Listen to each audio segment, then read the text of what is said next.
ইলেকশনের পরে গদি মোটা হয়ে গিয়েছে, এখন আর জনগণকে গুনার টাইম নাই। সেই জনগণ বাংলাদেশে আছে যাদেরকে শেখ হাসিনা গুনে নাই। শেখ হাসিনার গদিতে গিয়ে সেই জনগণ কিন্তু আগুন লাগাইয়া দিয়েছিল।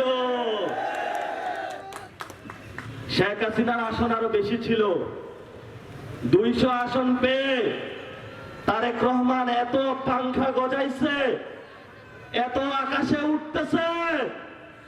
আমরা বলে দিতে চাই, বাংলাদেশের সংস্কার যদি না হয় সব পাখনা ভেঙে মাটিতে পড়ে যাবে।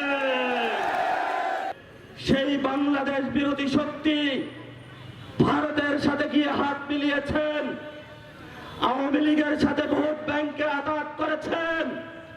আপনার জন্য আমাদের কিছু বলার নাই, একটা কথাই বলবো, লজ্জা শরম চলে গেলে মানুষ আর কোনো কাজ করতে দ্বিধা করে না। বাংলাদেশের স্বাধীনতার পক্ষে ভোট দেওয়া হয়েছিল, আমাদেরকে অস্ত্র ত্যাগ করেছিল, গুলি করেছিল। সেই পাকিস্তানি বেহায়াদেরকেও আমরা লাল কার্ড দেখিয়েছিলাম। এই উত্তরবঙ্গের মানুষ এরশাদের মতন বেহায়াকেও লাল কার্ড দেখিয়েছে।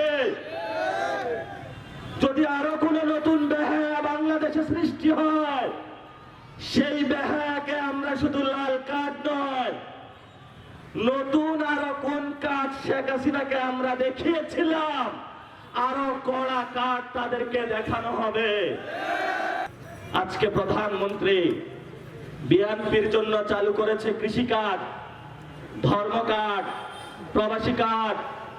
আমার খেটে খাওয়া মানুষের পকেটের টাকা কেটে নিয়ে আমরাও বলেছি, আমরাও কয়েকটা কার্ড চালু করব।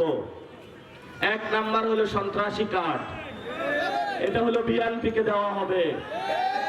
2 নাম্বার হলো চাঁদাবাজি কার্ড, এটা হলো ছাত্র দলকে দেওয়া হবে।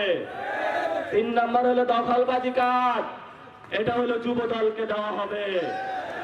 আর একটা সম্মিলিত কার্ড হবে, যেটার নাম হলো লাল কার্ড। এই লাল কার্ড মাননীয় প্রধানমন্ত্রী তারেক রহমানের হাতে ধরিয়ে দেওয়া হবে।